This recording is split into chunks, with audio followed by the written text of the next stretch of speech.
하나님의 말씀은 로마서 3장 9절부터 18절까지 한 절씩 교독하시겠습니다.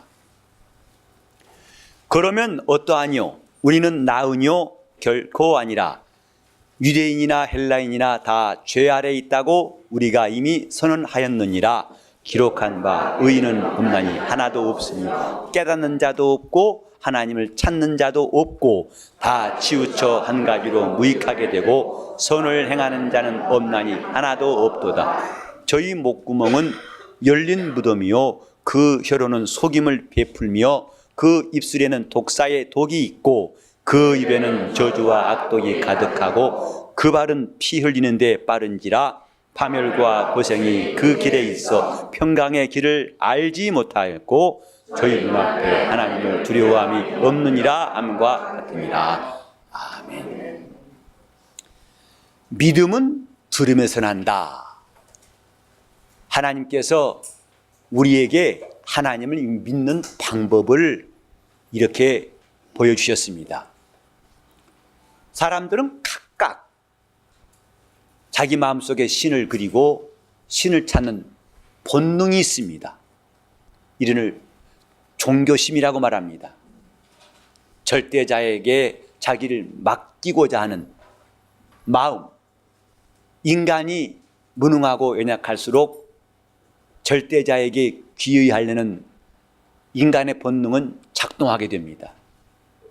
그런데 문제는 그를 찾는 방법, 그를 만나는 방법을 알지 못하고 사람들은 각각 자기가 보기에 좋은 대로 자기 마음에 드는 대로 방법을 택한다는 데 있습니다. 성경은 이렇게 방황하는 사람들에게 방황치 말라고 길을 제시하고 있습니다. 하나님을 어떻게 믿느냐? 그 믿음은 어떻게 얻느냐? 곧 믿음은 들음에서 나며 들음은 그리스도의 말씀으로 말미암느니라. 교회에 나와서도 종교인처럼 수양하고 자기 신념을 닦아가면서 자기 믿음을 키우는 사람들이 있습니다마는 이런 일은 부질이 없고 아무 소용이 없답니다. 세월만 낭비할 뿐입니다. 하나님께서 믿음을 가지게 하려고 곧 마가복음 11장 22절에도 하나님을 믿으라 하셨는데 그분이 믿는 방법을 주셨어요. 그래서 마가복음 11장 22절도 원문에 보면 하나님의 믿음을 가지라 하고 되어 있습니다. 하나님이 우리에게 믿으라고만 하신 것이 아니라 그분의 믿음을 주셔서 그를 안전하게 또 제대로 믿을 수 있도록 우리에게 길을 열어주셨답니다. 바로 성경은 그 믿음을 말하고 있는데 이 믿음은 들으면서 나며 그 듣는 것은 그리스도의 말씀을 듣는 데 있다고 로마서 10장 17절에 말씀했습니다. 그렇다면 성경에서 우리가 들어야 할 믿음이 무엇인가? 또 오늘부터 하나하나씩 성경 말씀을 상고하는 시간 되기를 바랍니다. 믿음이 들으면서 난다. 그것까지는 알고 있는데 그러면 무엇이 들리는가? 성경에 하신 말씀은 어떤 말씀인가? 그 첫 번째 시간 의인은 없나니 하나도 없다 하시는 이 말씀이 우리 영혼에 들려올 때 믿음 가질 수가 있습니다. 의인은 없나니 의인은 없나니라고 성경은 확고하게 말씀하고 있습니다. 이것이 인류에게는 불편한 진실입니다. 별로 이 말을 반기고 싶지 않습니다. 여러분이 전도할 때 당신은 죄인입니다 하고 시작해 보세요. 그 사람이 기분 좋을 사람 별로 없어요. 전혀 못 보던 사람이 갑자기 나타나가지고 너 죄인이다 할 때 기분 누가 좋겠습니까? 그런데 의인은 없다 하는 이 말씀부터 걸림이 되면은 그 다음에 믿음이 생길 수가 없다는 사실입니다. 의인은 없나니 하나도 없다. 세상은 의인이 없다 하는 것이 주님의 말씀이에요. 그래서 의에 대하여라면 내가 아버지께로 감이요. 주님께서 이 땅에 계실 때 그분이 의인이신데, 그분만이 의인이신데 그분이 하늘로 가신 다음에는 이 땅에서는 의인을 찾지 못합니다. 의인이 아니면서도 인간은 의인이 되고 싶어 해요. 의인인 채 하고 싶고 의인이라는 사실을 주장하고 싶은 것이 사람의 마음입니다. 그래서 죄를 지어놓고도 할 수만 있으면 죄를 덮으려고 하고 죄를 숨기려고 합니다. 죄를 부인합니다. 나중에는 명명백백히 드러날지라도 일단은 그 죄를 부인하고 싶어요. 그래서 검찰청에 불려갈 때마다 그 마이크를 들고 인터뷰할 때 나는 죄가 없습니다. 나는 결백합니다. 하고 말하죠. 사람들은 이것이 본성이라는 것을 우리는 어렵지 않게 이해할 수 있습니다.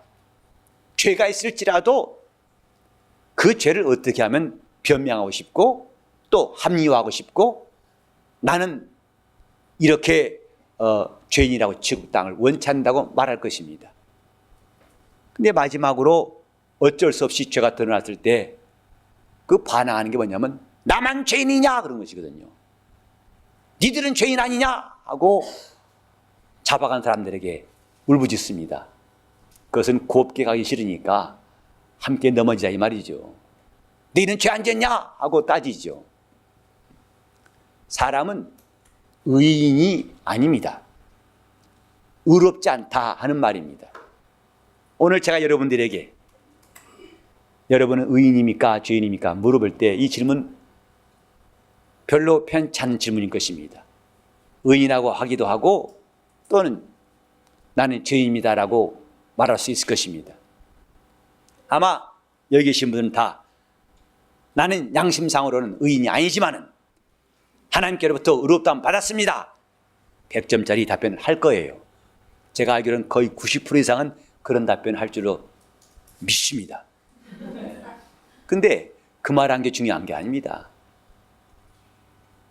그렇게 나는 의롭다고 사람들 앞에 말할지라도 여러분 자신에게 그것이 얼마나 힘이 되고 유익한가 그게 중요한 것이죠. 신앙은 말하는 것을 위함이 아니고 유익이 있어야 됩니다.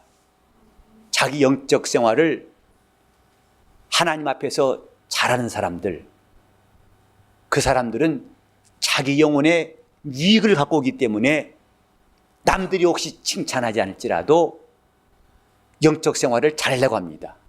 유익이 있는가? 여러분이 예수 믿는데 과연 나는 이래서 믿고 난 이렇기 때문에 예수님을 떠날 수 없다고 고백하면서 그 고백과 동시에 내가 주를 의지한 결과 이러한 유익과 이런 일이 생겼다는 것을 더 많이 간증할 수 있다면 여러분들은 신앙이 참으로 견고한 사람들일 것입니다. 내가 의롭다 받았다는 것을 시인함으로써만이 족하지는 않다 하는 말이죠. 첫째는 자신에게도 그 믿음이 돼야 됩니다. 남에게 답변하는 용도가 아니라 여러분 자신을 위로할 수 있는 담대한 고백이 돼야 한다 하는 말씀입니다. 내가 의롭다 받았다. 그래서 찬송 부를 때마다 내가 공로 없다는 것을 시인하고 나의 의는 예수의 의밖에 없다고 시인함으로써 그것으로 만족을 삼는다면 이 사람은 잠깐 거울 앞에 서서 자기 모습을 보고 거울을 떠나면 금방 자기 모습을 잃어버린 자와 똑같습니다. 우리는 하나님 앞에서 의인이 아니다고 하는 그분의 판결을 받고 시작해야 정상적인 신앙이에요.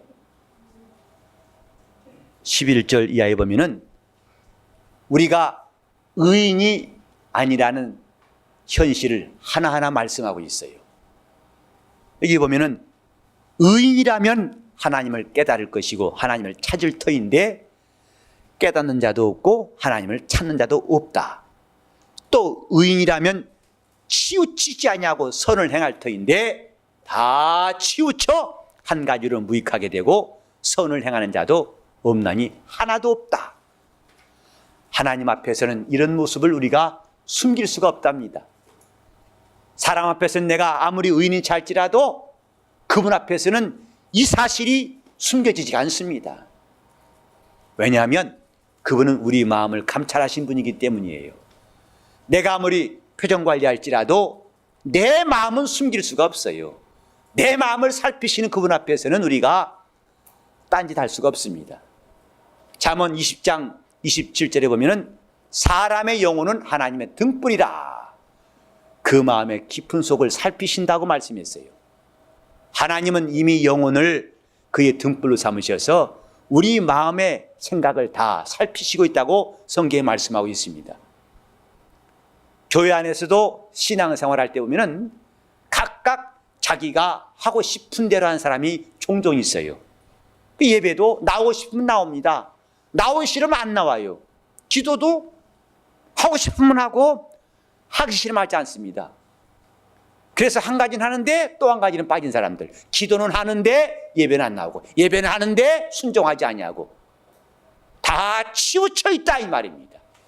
하나님 말씀을 듣고 사는 영적 생활을 한다고 시인하면서도 막상 신앙생활은 이쪽으로 치우쳐 있고 저쪽으로 치우쳐 있고 아예 주저앉아 있기도 하고, 그것이 뭐냐 하면 내가 의인이 아니라는 것을 발표하고 있는 것입니다.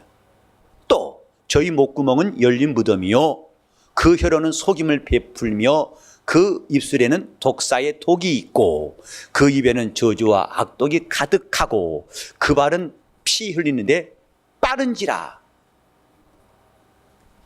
그 입에서 나온 말은 그 마음의 형편을 대변하고 있습니다. 예수님 말씀하시기를 선한 사람은 그 쌓은 선에서 선을 내고 악한 사람은 그 쌓은 악에서 악을 낸다. 사람이 그 입으로 무슨 무익한 말 하든지 심판날에 신문받을 것이다 했습니다. 나오는 말은 그 사람의 마음 상태를 그대로 표현하고 있습니다. 제가 오랫동안 교회에서 성도들과 함께 지내면서 느끼는 것은 참 신기한 일 중에 하나가 뭐냐면, 똑같은 사람인데 그 사람이 은혜 충만할 때 나오는 말하고 시험 들어서 나온 말 영 달라요. 은혜 충만할 때는 목사님이란 말도 한 번 한 게 목사님 해가면서 제가 가면은 바카스를 꺼내줬어요. 갈 때마다, 신방 갈 때마다. 그래서 약국 가신 분이었는데 제가 저 멀리 차를 대고 이렇게 올 때 미리 보고서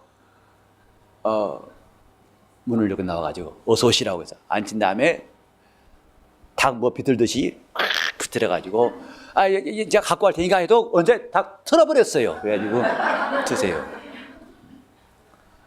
목사님 그 대화할 때마다 목사란 말이 어떻게 많이 나오는데 그분이 시험 들었는데요.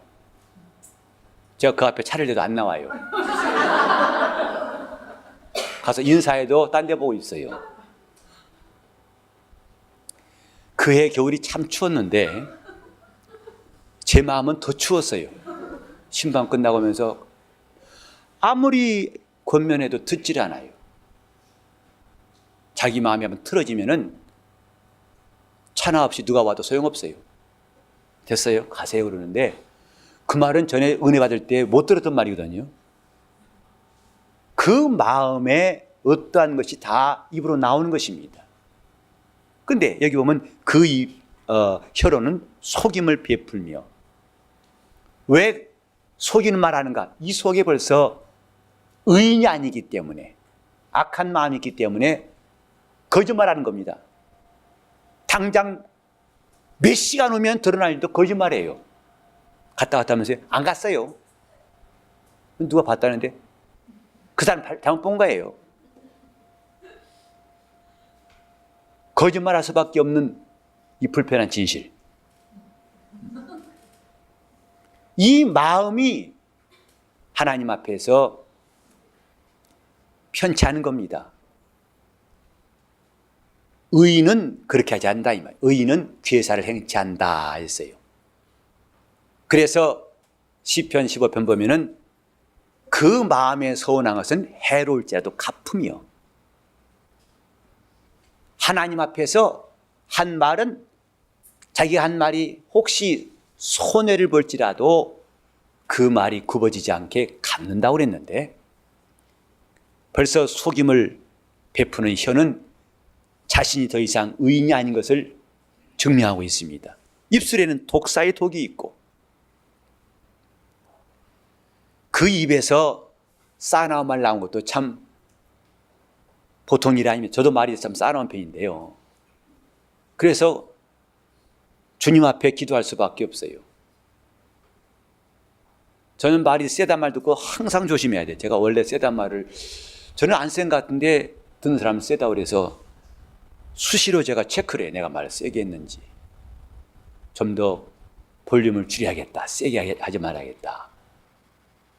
근데 어떤 사람들은 그 입에 올라가면 온전한 사람이 없어요. 다 깨집니다. 다 망가지고 다 부서지고 다 나쁜 놈, 다 천하의 못된 놈들이지. 그래 그 입에 가면 거창한 사람은 다 박살이 나요. 하나도 칭찬하는 것이 없어요. 벌써 그 마음이 하나님의 의롭다는 뜻이에요. 하나님이 의롭다고 보실 수 없는 자라는 것을 스스로 증명하고 있어요. 그 입에는 저주와 악독이 가득하고 그 발은 피 흘리는 데 빠른지라. 남을 해하고 넘어뜨리는 데 속히 진행하는 것, 그건 의인이 아닌 증거입니다. 의인이 아니다. 16절에 보면 파멸과 고생이 그 길에 있어. 그 길이 파멸과 고생이 가득한 사람은 자신이 의인이 아닌 것을 이미 자기 생애를 통해 증명하고 있어요. 성도의 고난과는 다른 겁니다. 파멸과 고생이 있는 사람들, 고난이 아니고 고생, 이것은 그가 의인이 아니란 증거입니다. 17절에 보면 평강의 길을 알지 못하였고, 그들은 평강에 대해서는 경험한 적이 없어요. 그 길을 가볼 수도 없어요. 세상은 누구나 다 평안을 원합니다. 예수를 믿는 사람만 원하는 것이 아니라 믿지 않는 사람도 다 평안을 원해요. 가끔 이제 어느 집들에 가보면 액자에 한자로 쓰여진 게 있는데 가화만사성이라. 가정이 화목하면은 만사가 다 이루어진다 하는 뜻이겠죠. 그들은 가정이 화목하기를 그렇게 액자에 써놓고 틈틈이 보지만은 세상은 점점 평안이 없어요. 가정이 무너지고 불화가 있고 다툼이 있고, 그래서 고부간에 갈등이 심각해서 명절 끝난 다음에는 이혼 건수가 많이 늘어난대요. 더 못 참겠다 이거죠. 부모 자식 간에도 점점 불화가 생기고, 오히려 불화했던 가정이 싸매져야 할 텐데 골맞던 데가 터져버리고, 평안을 원하지만 평안이 없어요. 나라끼리도 우리는 평화하자고 하지만 그 죄악이 얼마 안 가다 깨져버리고 또 전쟁합니다. 인류가 역사를 경험한 이래로 지금까지 전쟁이 없던 때는 한 번도 없어요. 지금도 저 중동이 전쟁 중입니다. 러시아와 우크라이나 전쟁 중입니다. 우리는 멀리 있으니까 모를 뿐이죠. 전쟁 중이에요.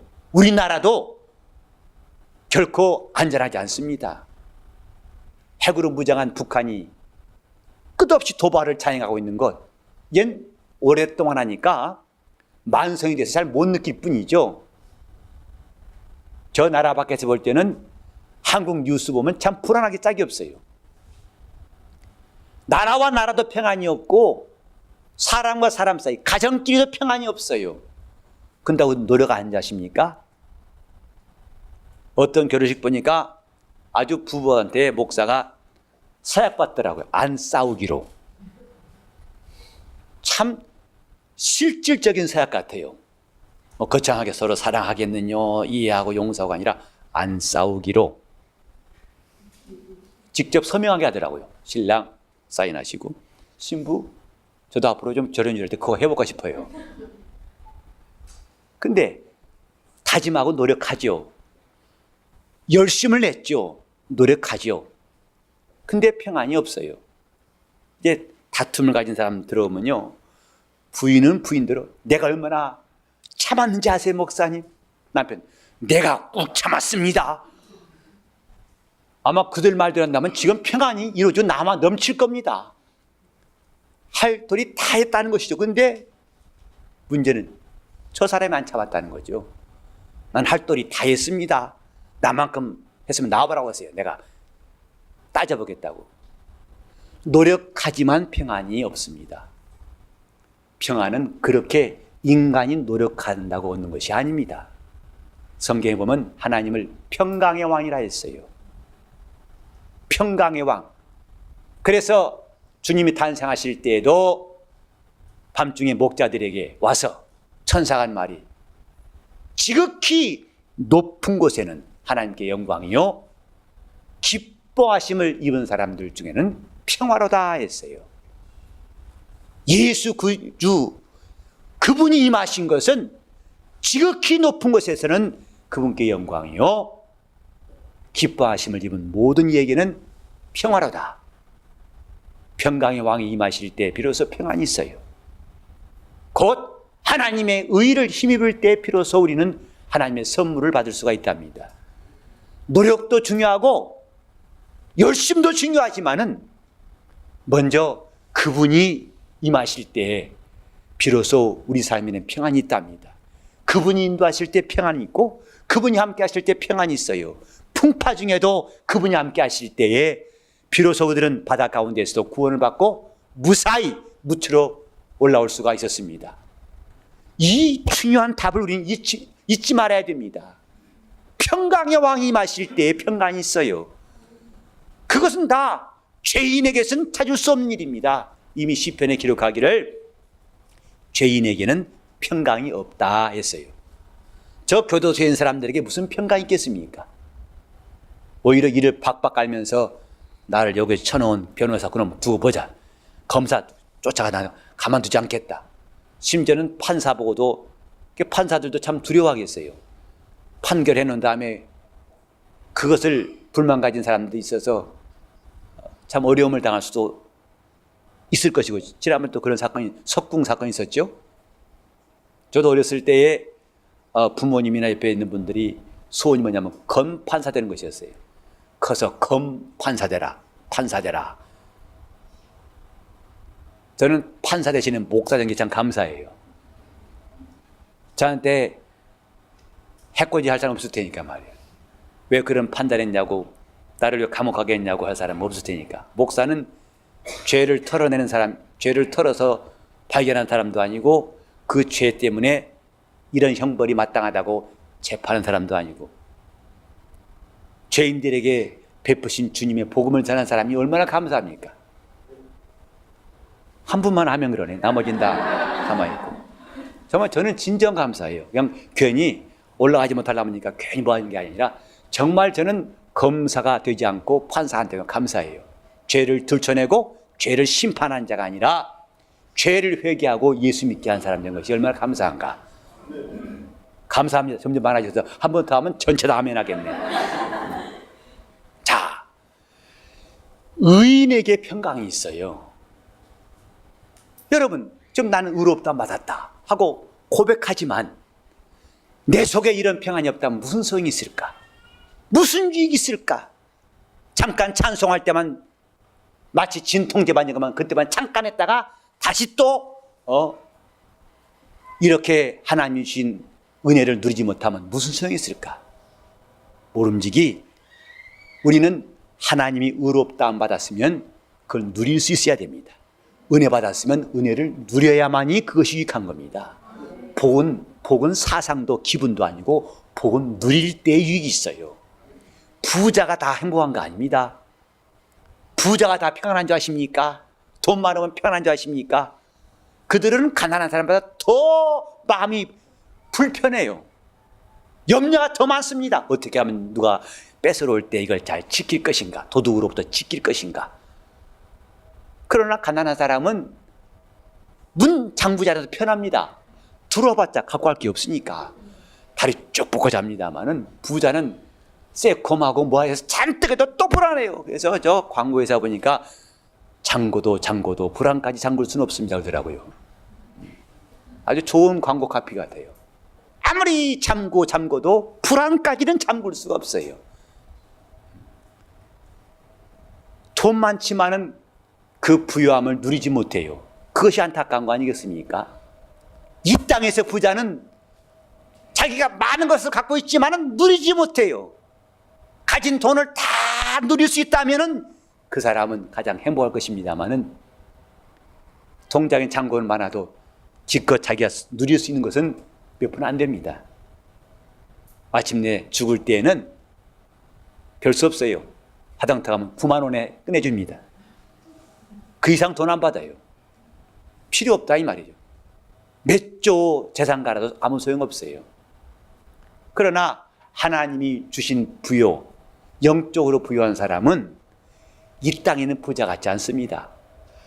가졌지만 아쉽고 내 것이지만 누릴 수 없는 그런 부자가 아니라 영적인 부요란 것은 누릴 수 있는 부요를 말하는 거예요. 하나님이 주신 부요는 그 부요를 갖고 보니까 내 마음에 평안이 있고 감사함이 있고 은혜가 있고 하나님의 인도하심이 있고 형통함이 있어요. 이전에 그 어떤 부요보다도 이런 부요를 만나본 적이 없다. 그래서 기뻐가지고 남에게도 그걸 전하고 싶은 영적인 부요 말입니다. 신령한 부요를 사모하시기를 예수 이름으로 축원합니다. 아멘. 돈 많은 부요도 원하시면 아멘 하세요. 아멘 하세요. 왜? 싫으신가 보네요. 나 혼자 아멘 할까 보다. 그러나 그것이 만족을 주진 않는다 이 말이에요. 영적인 부요, 우리 주님께서 고린도후서 8장 9절에 보면은 부유하신 자로서 가난하게 되신 것은 그의 가난하게 되심을 인하여서 우리를 부유케 하려 하심이라. 주님이 우리를 부유케 하시려고 가난하게 되셨는데 그 부유는 저 돈 많은 사람들이 부자 되라고 하신 것이 아니라 진정으로 영적인 부유를, 하나님의 부유를 누릴 수 있는 사람 되게 하려고 하신 것입니다. 이것이 예수의 은혜예요. 자, 이제부터 우리는 은혜를 그러면 누리자 하세요. 은혜를 누리자. 복을 누리자. 평안을 누리자. 생명을 누리자. 하나님 주신 모든 부여를 누릴 수 있기를 예수 이름으로 축원합니다. 그러니까 나는 의인이다 그렇게 주장만 하는 게 얼마나 공허한 소리인가. 저는 가끔 이제 병 낫기를 위해서 도움을 구하러 오신 분한테 예수 믿으시죠? 예. 구원받으셨죠? 물론이죠. 그러면 하나님 앞에 내가 의롭다 받는 거 인정하시죠? 의인입니다. 여러분, 의인이라면, 여러분이 정말 의롭다함을 받은 사람이라면, 여러분 속에서 죄사함의 은혜가 있다면 병은 낫습니다. 하나님 역사를 왜 재나십니까? 근데 저는 적지 않은 경우에 자기는 의인이라고 하는데 마음속엔 편치 않아요. 나는 의인이라 말하는데 이 속엔 기쁨이 없어요. 오늘 이상하게 이 말이 많이 나오네. 불편한 진실. 나는 의인이라고 하는데 마음이 편치 않아요. 나는 기쁘다고 하는데 기쁘질 않아요. 이 불편한 진실 말이에요. 이것이 얼마나 황당하고 허무한 일인가. 이런 일이 없기 위해서 우리는 제대로 믿자 하는 취지에서 지금 매 시간마다 하나씩 말씀을 우리가 배우고 있습니다. 의인은 없나니 하나도 없으며, 이것이 우리의 자존심 되어야 합니다. 신앙의 기초가 되어야 합니다. 의인은 없다. 그 말씀 앞에서 조금이라도 여러분이 불편하거나 불만이 있다면 신앙을 제대로 가질 수가 없어요. 아무리 좋은 그릇도 눈에 안 보이지만 금이가 있으면 그건 쓸 수가 없어요. 그렇게 미세한 금이 간 것처럼 오늘 이 기초부터 뭔가 이것이 불편해지고 이것이 뭔가 자기 속에 와 닿지 않는다면은 그 다음 단계를 나갈 수가 없다 이 말이에요. 의인은 없나니 하나도 없으며 맞습니다 라고 우리는 전심으로 그렇게 시인하고 믿음의 기초가 놓아지길 바랍니다. 의인은 없나니 주님 맞습니다. 그 말씀이 맞습니다. 십자가상에서 주님의 부름받은 강도는요, 자신이 죄인을 시인했어요. 우리가 행한 일에 마땅히 이 보응받는 것이 마땅하거니와 저분에게는 옳지 않은 일이 없다 하고 말했어요. 내가 의인이 아니다고 하는 것은 우리의 자존심이 돼야 합니다. 곧 내가 그래도 사회에서 이 정도로 살아왔었고 내 집에는 이런 일이 있고, 그것이 자존심이 아니고, 내가 이제까지 남한테 한 번도 나쁜 말 들어본 적이 없고, 그것이 자존심이 아니라 의인은 없나니 하신 말씀 앞에 주님 맞습니다, 아멘 하는 것이 우리의 자존심. 자, 나의 자존심, 시작. 나의 자존심, 나의 자존심, 나의 자존심. 그게 뭐냐, 의인은 없다 하신 그 말씀 앞에 아멘 하는 거예요. 주님 맞습니다. 오늘 이 시간만 우리가 그럴 게 아니라 우리는 평생 의인은 없다 하신 그 말씀이 내 영혼의 천둥소리처럼 쩌렁쩌렁 울려올 수 있기를 예수 이름으로 축원합니다. 네. 의인은 없나니 주님 맞습니다 해야지. 맞긴 맞는데요.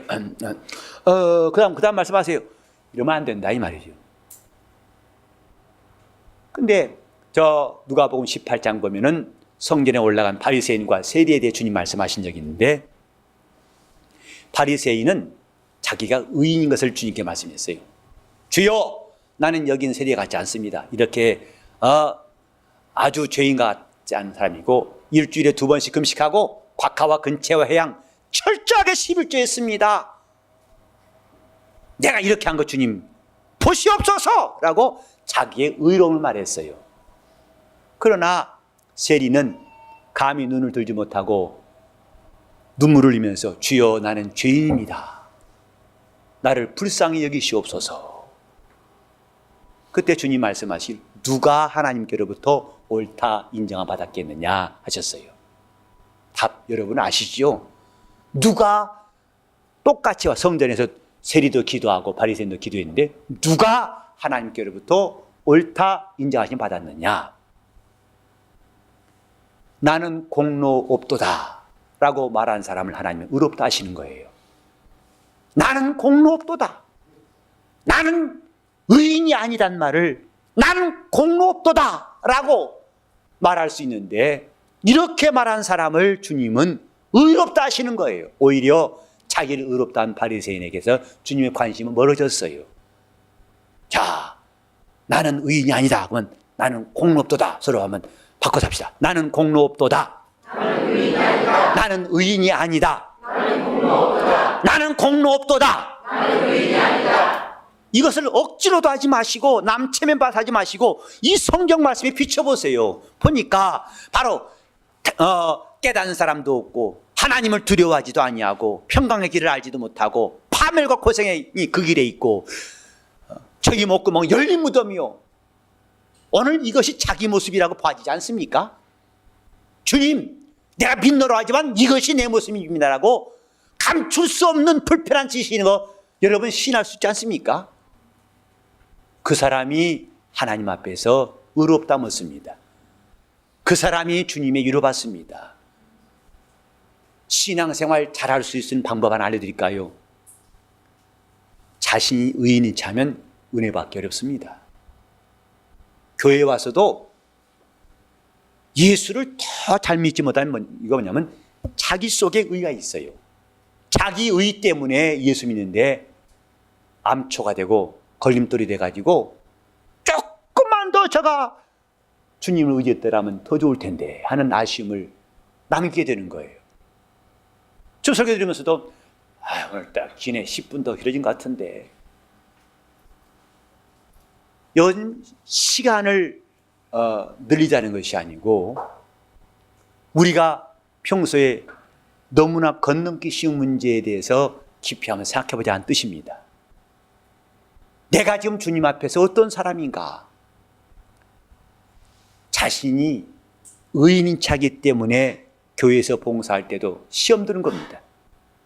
아니, 나를 이렇게 대접하면 되는 거야? 내가 왕년에 어떤 사람인데. 저도 직접 그런 말 들었어요. 어떤 사람이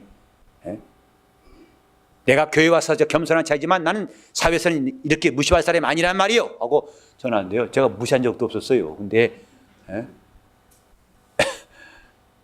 사회 가면 다 나라 어떤 공무원인데요. 이른바 권세 있는 공무원이었어요. 전 목사 나 이렇게 하는 게 아니야. 제가 어떻게 아니 나한테 또 거짓말한다고. 거짓말이 없는데 또 아주 갑자기 취조받는 느낌이 들었어요. 자, 우리는 자신이 의롭다고 주장하면 주님과 멀어진다는 사실 알아야 됩니다. 자, 나는 공로없도다. 나는 의인이 아니다. 이것이 우리의 자존심이 되어야 합니다. 주님 만나는 자존심. 나는 의가 없도다. 지금 다 이 의 때문에 불편해지고 이 의 때문에 주님의 은혜를 받는데 걸림돌이 되지 않습니까? 우리는 주님 앞에서 의인은 없나니 하나도 없다 하신 그 말씀 앞에 항상 맞습니다 하고 주님 앞에 엎드릴 수 있기를 예수 이름으로 축원합니다. 이것이 영적 생활에 주름지지 않는 방법이에요. 신앙 생활에 굳은 살 베기지 않는 방법입니다. 일생 동안 자기가 부드러운 마음으로 주님을 온전히 섬길 수 있는 비결입니다. 의인은 없나니 하나도 없으며 오직 예수의 공로만이 나에게 유일한 사실을 우리가 이제부터는 고백할 뿐만 아니라 체험할 수 있기를 예수 이름으로 축원합니다. 기도하시겠습니다. 기도하실 때 다시 한번 우리 나는 공로 없도다. 나는 의인이 아니다. 나는 공로 없도다. 정말 주님 앞에 이런 고백과 함께 그 은혜를 일생 동안 의지할 수 있도록 다시 합심해서 통성으로 기도하시겠습니다. 하나님 아버지, 우리가 주님의 은혜를